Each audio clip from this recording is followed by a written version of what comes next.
Vamos abrir a palavra de Deus na carta de Paulo aos Romanos, capítulo 9, e vamos ler do verso 14 ao verso 18, dando sequência à nossa série de mensagens na carta aos Romanos. Romanos, capítulo 9, de 14 a 18. Enquanto os irmãos procuram, nós damos as boas-vindas às pessoas que nos visitam. Nós as recebemos com muito carinho e alegria, e a nossa oração é que Deus as abençoe juntamente conosco no culto dessa noite. Romanos 9, de 14 a 18. Ouçamos a leitura. Que diremos, pois? A injustiça da parte de Deus? De modo nenhum. Pois ele diz a Moisés: terei misericórdia de quem me aprouver ter misericórdia, e compadecer-me-ei de quem me aprouver ter compaixão. Assim, pois, não depende de quem quer ou de quem corre, mas de usar Deus a sua misericórdia. Porque a Escritura diz a Faraó: para isso mesmo te levantei, para mostrar em ti o meu poder e para que o meu nome seja anunciado por toda a terra.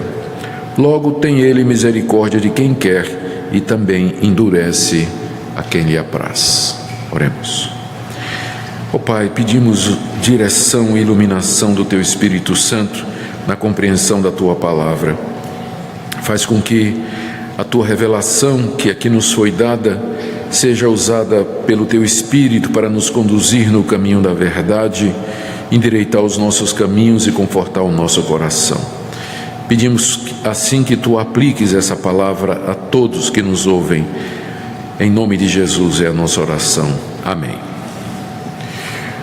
Queridos, conforme nós temos visto na nossa série de mensagens na carta aos Romanos, o propósito de Paulo aqui, nessa seção do capítulo 9 até o capítulo 11, é explicar os motivos pelos quais a nação de Israel, a maioria dos judeus, havia rejeitado a Jesus Cristo e a mensagem dos seus discípulos. E essa rejeição, ela levantava a questão da fidelidade de Deus, porque Deus havia feito muitas promessas à nação de Israel. Deus havia chamado Abraão, feito uma aliança com ele e com os seus descendentes, que envolvia uma terra, uma descendência e um reino. Mas agora a maioria da nação havia rejeitado aquele que seria o Messias, que era Jesus Cristo. E a questão é, como é que fica a palavra que Deus empenhou à nação de Israel? As suas promessas falharam? O que ele havia dito aos filhos de Abraão, tudo aquilo falhou? Aquela salvação e aquele reino que ele havia prometido aos descendentes não seriam dados aos filhos de Abraão? E Paulo então responde a essa questão. Nós vimos isso na mensagem anterior, com o conceito do Israel espiritual dentro do Israel étnico. E ele diz, no capítulo 9, que nós estamos estudando, a partir do verso 6, ele diz: não vamos pensar que a palavra de Deus falhou. Aí ele diz: porque nem todos os de Israel são israelitas. Segundo, nem todos os descendentes de Abraão são seus filhos. Estou no verso 7.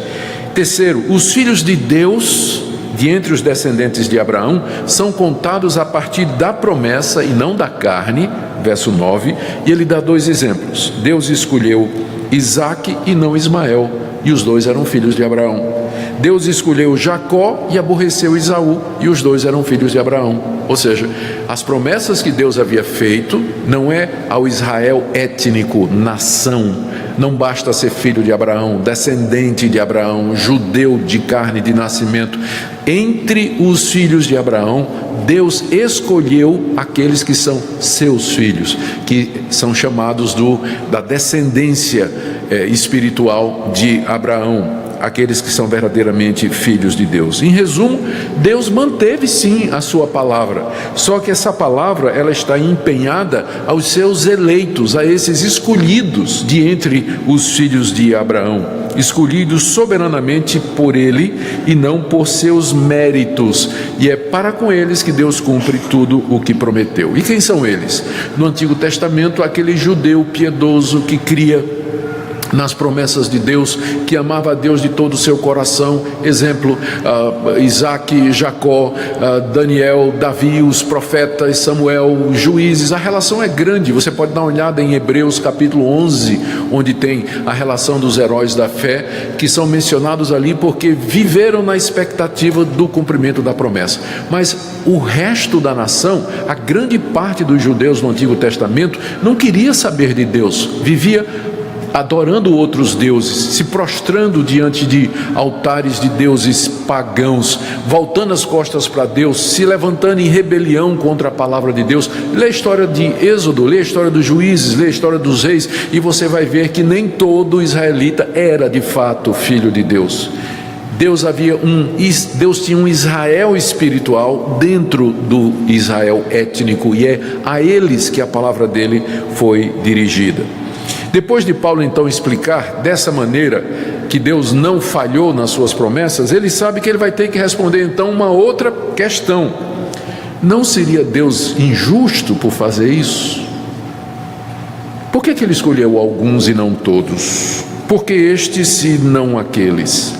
Por que ele escolheu salvar alguns judeus da condenação eterna e deixar outros entregues ao castigo de seus próprios pecados, se todos eram descendentes de Abraão?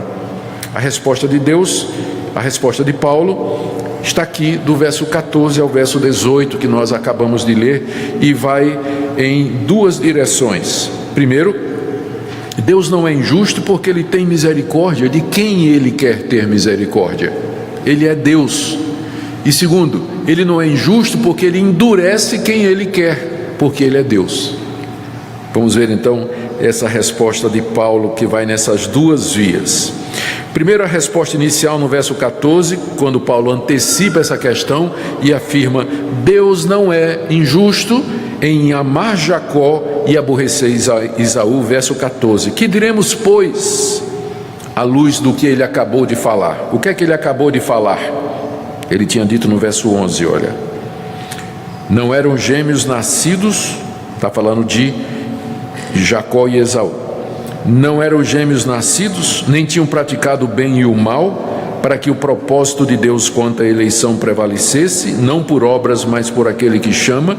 Já foi dito a ela, a Raquel, a mãe dos gêmeos: o mais velho será servo do mais moço, como está escrito: amei Jacó, porém me aborreci de Esaú. E na hora o coração humano diz: mas isso é injusto. É injusto, Deus não pode fazer isso, escolher um e deixar o outro. Deus não pode amar a um e aborrecer o outro, quando não tinha feito nada ainda, estava no ventre da mãe, não tinham praticado nem o bem nem o mal. Essa é a primeira reação do ser humano diante de toda a declaração da soberania de Deus.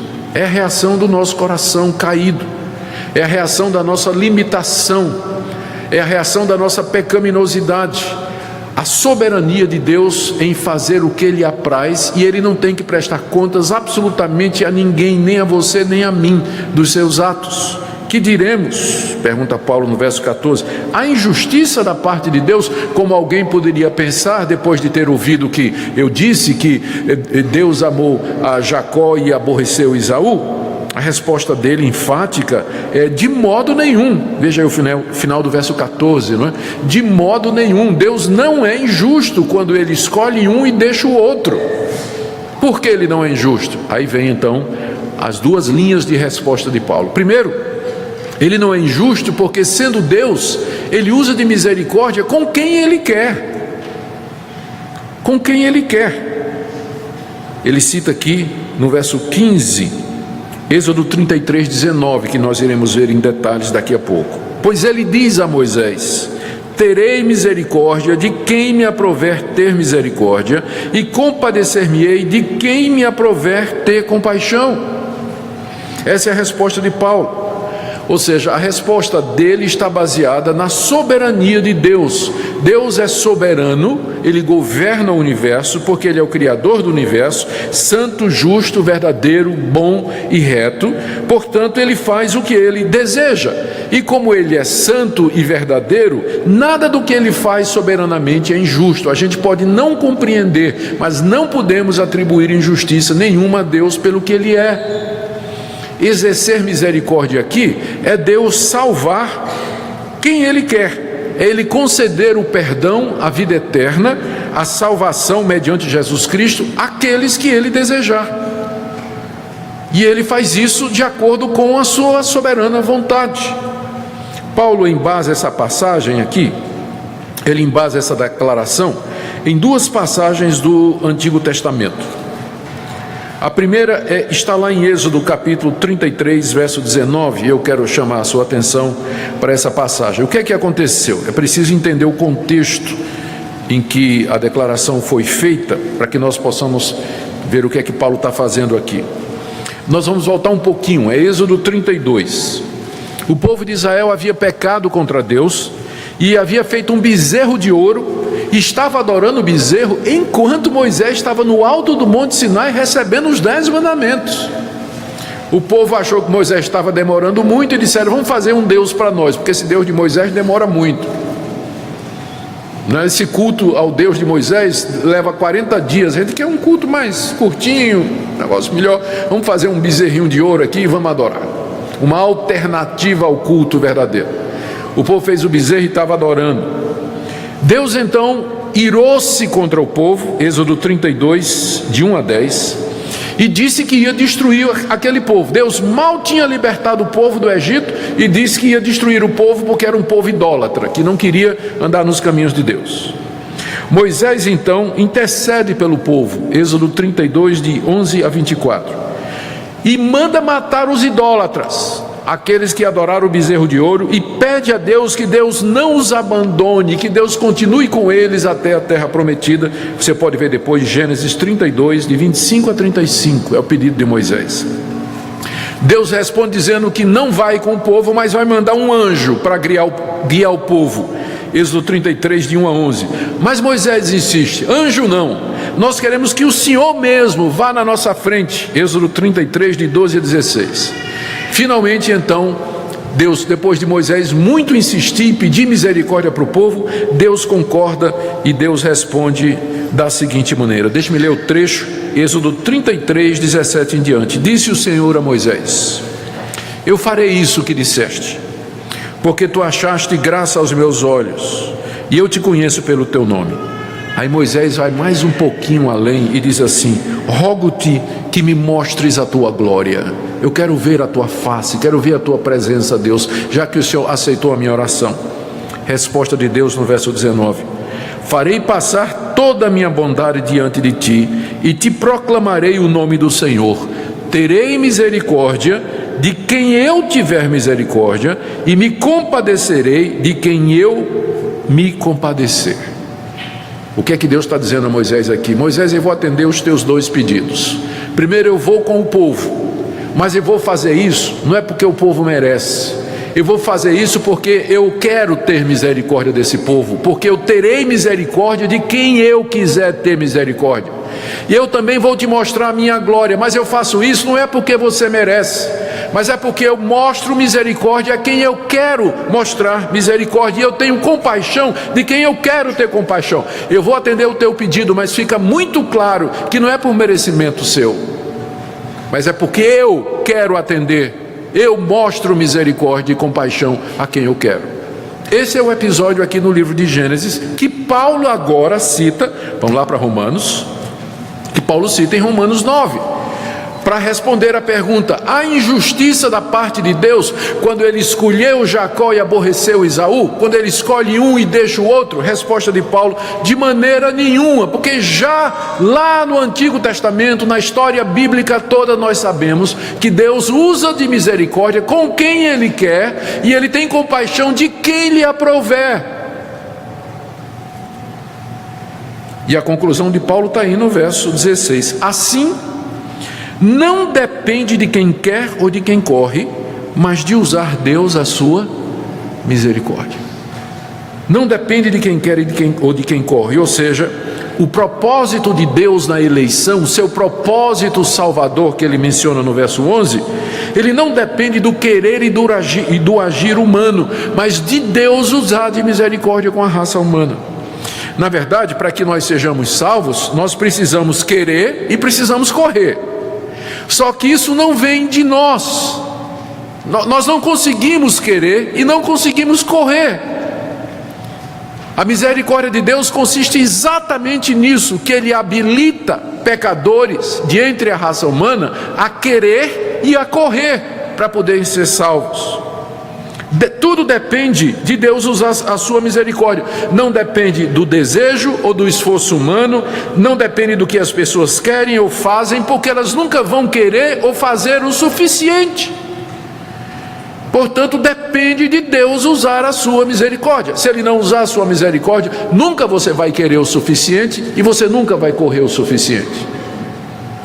Portanto, não depende de nós, do nosso querer e do nosso correr atrás de Deus e da salvação, porque não existe. Não queremos, não corremos na nossa própria natureza, como pecadores que somos. Mas depende de Deus usar a sua misericórdia. A misericórdia de Deus aqui é exatamente em Ele nos chamar, Ele nos justificar e glorificar mediante Jesus Cristo, como Paulo já tinha dito em Romanos capítulo 8, do verso 28 em diante: todas as coisas cooperam para o bem daqueles que são chamados segundo o propósito de Deus, porque estes que de antemão conheceu, também os predestinou, também os chamou, também justificou e também glorificou. Paulo já tinha dito isso antes, e aqui ele está só repetindo com outras palavras, dizendo: não depende de quem quer e de quem corre, mas de Deus usar a sua misericórdia. Portanto, Deus não é injusto, porque Ele não tem a obrigação de mostrar misericórdia a ninguém. Deus não está obrigado a mostrar compaixão a nenhum ser humano, por conta da nossa condição de pecadores e rebeldes diante dele. Por isso, Ele mostra misericórdia a quem Ele soberanamente deseja. E quais são os critérios pelos quais Deus mostra misericórdia e compaixão a um e não a outro? Isso não nos é revelado. Isso faz parte dos desígnios secretos de Deus que a Bíblia não nos permite adentrar. A segunda passagem que Paulo cita é uma passagem também do livro de Êxodo, e que vai servir de base para Paulo dizer que Deus não somente usa de misericórdia com quem Ele quer, mas Ele endurece a quem Ele quer endurecer. E a passagem é Êxodo capítulo 9, de 13 a 16, a famosa história de Faraó. Deixa eu fazer um resumo para vocês, para que a gente possa correr aqui. Deus já havia, é a história da saída de Israel do Egito. Deus já havia mandado 6 pragas contra o Egito. Faraó continuava endurecido e não deixava Israel sair. E Deus então aparece a Moisés e manda que ele anuncie a 7ª praga e também o motivo pelo qual ele ainda não havia destruído Faraó e toda a terra do Egito. Eu vou ler Êxodo capítulo 9, de 13 a 16. Disse o Senhor a Moisés: levanta-te pela manhã, apresenta-te a Faraó e diz a ele: assim diz o Senhor, deixa sair o meu povo. Pois dessa vez enviarei todas as minhas pragas sobre o teu coração, Faraó, e sobre os teus oficiais, sobre o teu povo, para que saibas que não há quem me seja semelhante em toda a terra. Pois já eu poderia ter estendido a mão para te ferir e o teu povo com pestilência, e terias sido cortado da terra. Eu já podia ter destruído você, Faraó, fazendo assim, se eu quisesse. Mas para isso eu te mantive, ou seja, eu te poupei e te mantive como rei do Egito até agora, a fim de que em ti eu mostre o meu poder e para que meu nome seja anunciado em toda a terra. Deus aqui revela a razão pela qual Faraó não tinha deixado o povo sair até ali. Deus não somente o havia levantado como rei do Egito, mas Deus o mantivera endurecido até aquele momento, porque a cada endurecimento do coração de Faraó, Deus mandava mais uma praga, e ficava claro o poder de Deus, a autoridade de Deus sobre não somente Faraó, mas sobre os deuses do Egito. O alvo de Deus era mostrar o seu poder mediante esses milagres que Ele estava mandando e ainda mandaria. Ele queria que essa história da libertação do seu povo do Egito, das garras desse rei poderoso e endurecido, fosse contado em toda a terra, anunciado entre as nações. Essa é a razão, e agora é isso que Paulo cita aqui em Romanos 9. Vamos voltar para Romanos 9. Verso 7, depois de dizer não depende de quem quer nem de quem corre, no verso 16, 17, Paulo cita outra vez o livro de Gênesis. Por isso a Escritura diz a Faraó: para isso mesmo te levantei, para mostrar em ti o meu poder e para que meu nome seja anunciado em toda a terra. Qual é a interpretação que Paulo dá dessa passagem? Está no verso 18. Logo, ele tem misericórdia de quem quer e endurece a quem lhe apraz. Note que aqui Paulo está falando de um indivíduo. Às vezes as pessoas leem o capítulo 9 e dizem assim: não, mas a eleição aqui é de nações. Está falando aqui de Ismael, está falando aqui de Isaac, está falando aqui de Jacó, está falando aqui de Esaú. Deles saíram povos. De Ismael saíram os povos árabes. De Esaú saíram os amonitas, saíram os moabitas, os edomitas, que foram inimigos de Israel a vida toda. De Isaac e de Jacó saiu a nação israelita. Então Deus está falando aqui de eleição nacional. Não, para provar que não, Paulo cita o exemplo de um indivíduo, o Faraó, que Deus endureceu para realizar o seu propósito e para cumprir a sua vontade. Verso 18: logo ele tem misericórdia de quem quer e também endurece a quem lhe apraz. Sim, Deus tem misericórdia de quem quer, diz o apóstolo Paulo. E mais, não somente isso, ele também endurece a quem ele quer. Como é que nós vamos interpretar essa passagem de que Deus endurece o coração do homem para que o homem não creia, para que o homem não se curve, para que o homem não obedeça a Deus? Talvez a melhor maneira de entender o que Paulo está dizendo aqui é nos lembrar o que ele já disse lá em Romanos 1. Lembra, no começo da nossa exposição? Romanos capítulo 1, nós lemos como Deus se revelou aos homens através da natureza e da consciência. Em seguida os homens rejeitaram essa revelação de Deus e se voltaram contra ela e torceram a glória de Deus e adoraram as criaturas em vez do Criador. Deus então, atenção aqui, Deus os entregou 3 vezes lá em Romanos 1, Paulo diz isso. Deus os entregou aos desejos impuros de seus corações, às paixões infames dos seus corações. Deus os entregou a uma disposição mental reprovável para fazerem tudo o que não presta. Romanos 1, 24, 26, 28 e 32.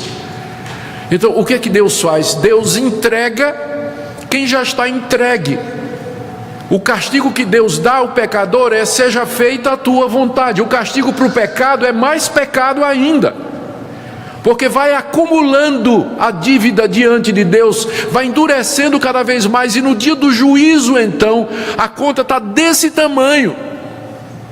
E é quando Deus então vai exercer justiça e juízo. Deus entrega o pecador ao seu coração. A gente vê isso, voltando lá em Êxodo, a gente vê exatamente isso lá no livro de Êxodo, que narra a história de Faraó.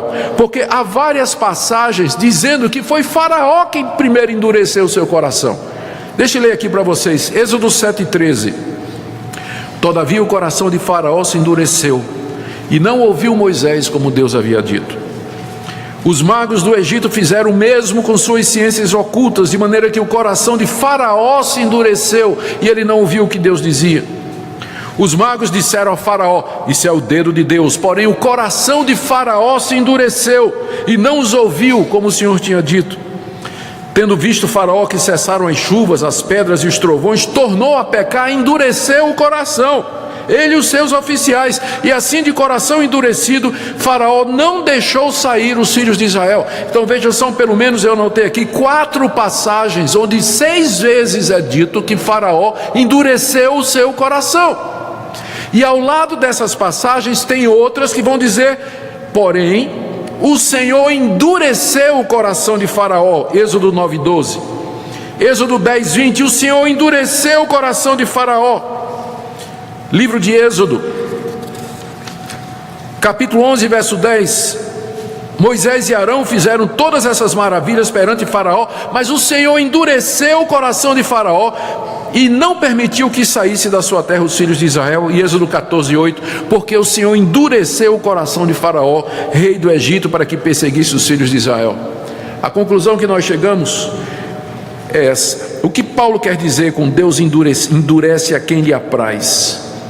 Ele quer dizer que todos os homens são endurecidos por natureza, como resultado do pecado de Adão e de seus próprios pecados, e da rejeição da revelação de Deus em suas próprias consciências. Nós já nascemos endurecidos contra Deus, revoltados contra Deus, hostis a Deus, sufocando a verdade de Deus revelada na consciência e na criação. Deus então tem misericórdia daqueles endurecidos a quem Ele resolveu salvar, dando a vida em Cristo Jesus, chamando pelo Espírito, amolecendo o coração, derretendo o coração, de forma que a pessoa possa se converter e crer em Jesus. Aos outros, Deus entrega aos seus próprios corações já endurecidos. Deus simplesmente não faz nada, já está endurecido. E quando Deus retira a sua graça, ou deixa de conceder a sua graça, o coração do homem se endurece ainda mais, mas já está endurecido. Deus não endurece ninguém que antes já não estava endurecido. Deus não endurece ninguém que antes já não estava endurecido. É o caso de Faraó. E quando Deus entrega às pessoas a dureza do seu próprio coração, eles endurecem ainda mais. E Deus manda os seus juízos, castigos, envia falsos profetas, falsas doutrinas e os entrega aos seus corações corrompidos. Eu quero que vocês abram aí comigo na segunda aos Tessalonicenses, onde nós temos outra passagem que nos ajuda. Verso 9, capítulo 2, segundo aos Tessalonicenses 2:9. Ora, o aparecimento do iníquo, do anticristo, é segundo a eficácia de Satanás, com todo o poder e sinais e prodígios de mentira, com todo o engano de injustiça aos que perecem, porque não acolheram o amor da verdade para serem salvos. Não acolheram o amor da verdade para serem salvos. Ao verso 11, por isso, Deus lhe manda a operação do erro, para que creiam na mentira. O próprio Deus manda a operação do erro para que essas pessoas creiam na mentira. Por quê? Porque elas rejeitaram a verdade. Deus endurece quem já estava endurecido. Deus manda a operação do erro para quem já rejeitou a verdade. E Deus entrega o pecador ao seu próprio coração, porque o pecador já rejeitou a Deus. Voltamos agora para Romanos 9. E agora a gente entende o que Paulo quer dizer no verso 18. Logo, Ele tem misericórdia de quem Ele quer, mas também endurece a quem lhe apraz. Ele endurece a quem apraz. O que é que nós podemos aprender disso tudo, queridos? Alguns pontos aqui para nós concluirmos. O ensino bíblico sobre a soberania de Deus na salvação de pecadores sempre provoca questionamentos, críticas, reações indignadas da parte de pessoas, até da parte de pessoas que se declaram crentes. Eu tenho ouvido muita coisa quando eu falo sobre isso, e às vezes de gente evangélica, não é? A mais branda é que diz que o calvinismo é do diabo. Essa é a mais facinho. Calvinismo é do diabo. Não é calvinismo, é paulinismo. Está óbvio, né? É paulinismo. Calvino nada mais é do que um discípulo de João Calvino. O coração humano se revolta contra isso, que já é parte da corrupção da nossa mente e do nosso coração. Mas por outro lado, nós temos que reconhecer que esse assunto é complexo, difícil e sensível, e tem sido assim desde a época de Paulo. Vê, aqui na carta aos Romanos, ele sabe que vai ter gente levantando essa questão, ele já antecipa essa pergunta: Deus é injusto porque ele amou Jacó e aborreceu Esaú?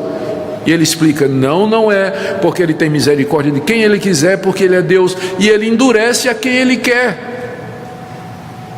E ao fazer isso, ele não está sendo injusto, porque os endurecidos, aqueles que Deus endurece, já estavam endurecidos antes. Nem todos conseguem perceber com clareza e aceitar de coração o ensino bíblico sobre isso. E aqui nós precisamos de humildade, temor e reverência. Contudo, gente, não se pode negar que a Bíblia ensina claramente a soberania de Deus na salvação do homem. O que pode ser mais claro do que isso? Só falta Paulo desenhar. O que pode ser mais claro do que isso? Portanto, nós podemos dizer que nós não entendemos ou não concordamos, mas tem uma coisa que você não pode dizer, que não é bíblico. Isso você não pode. Você pode dizer que você não concorda e que você não entende, mas dizer que não é bíblico você não pode dizer. E por último eu diria que quando nós compreendemos essa doutrina da soberania de Deus na salvação dos homens, os efeitos práticos dessa doutrina são muitos. Primeiro, essa doutrina nos humilha diante de Deus, não é verdade? Ela nos humilha diante de Deus, não depende de quem quer nem de quem corre, mas de Deus usar de misericórdia. Deus tenha misericórdia de mim, porque não depende de mim. Portanto, você que fica adiando o dia, tipo assim, eu vou curtir a vida um pouco mais, vou sair com as meninas, sair com os rapazes, aproveitar a vida, e quando eu tiver lá nos 40 anos eu vou me converter. Não, você não pode se converter quando você quiser, você não sabe. Você não pode se converter quando você quiser, porque não depende de quem quer nem de quem corre, mas de Deus usar de misericórdia. Por isso, quando Deus está usando de misericórdia, como hoje em que você está ouvindo essa palavra, esse é o momento de você se converter e se arrepender e crer. Quando Deus está mostrando misericórdia a você, a palavra dele está sendo pregada e você está sendo confrontada por ela. Não há nada que nos tire mais arrogância e justiça própria do que essa doutrina. Ela também nos ensina a ser compassivo para com outras pessoas, porque se eu recebi misericórdia e compaixão imerecidamente, soberanamente dado por Deus, e não é baseado no que eu faço, como não ter misericórdia e compaixão das pessoas ao meu redor? Essa doutrina faz com que toda a glória seja de Deus, não há glória nenhuma para mim. Eu fui amado, Deus teve compaixão de mim, usou de misericórdia para comigo sem que eu merecesse. Essa doutrina me encoraja a fazer missões e evangelizar, porque eu sei que Deus vai exercer misericórdia e compaixão com muitas pessoas lá fora. Por isso eu prego o evangelho, porque através da pregação Deus vai mostrar misericórdia e compaixão àqueles que ouvem, não sei quais, mas Deus sabe. Isso me encoraja a orar pela salvação de pecadores, porque eu sei que através das minhas orações pelos pecadores, pelos meus amigos, meus familiares e meus filhos, Deus vai usar misericórdia e compaixão. Então, longe de ser uma doutrina que tira o fervor evangelístico, o desejo de orar, ao contrário, é a base da verdadeira oração e do verdadeiro evangelismo, porque se Deus não usar de misericórdia e compaixão, os homens estão endurecidos, eles nunca vão crer por conta própria. Portanto, é dever nosso, daqueles que entendem essa doutrina, de louvar a Deus, agradecer a Deus, orar, interceder, evangelizar e amar e humilhar-se e dar toda a glória a Deus, porque de fato a salvação pertence a Ele. Oremos. Ó Deus grandioso, infinito, essa doutrina é um grande mistério, nós sabemos disso, e nós não podemos adentrar os teus desígnios secretos, mas podemos humildemente nos curvar diante daquilo que o Senhor nos revelou e adorar-te na beleza da santidade diante do mistério da tua providência, do mistério dos teus desígnios. Nós oramos que o Senhor nos humilhe diante do Senhor, que o Senhor nos quebrante diante da tua santidade e da tua grandeza, que o Senhor nos faça servos fiéis, que possamos ter compaixão uns dos outros, que possamos depender inteiramente de Ti e sempre recorrer a Ti, porque não depende de quem quer ou de quem corre, mas de o Senhor usar de compaixão e de misericórdia. Tenha compaixão de nós. Pedimos em nome de Jesus. Amém.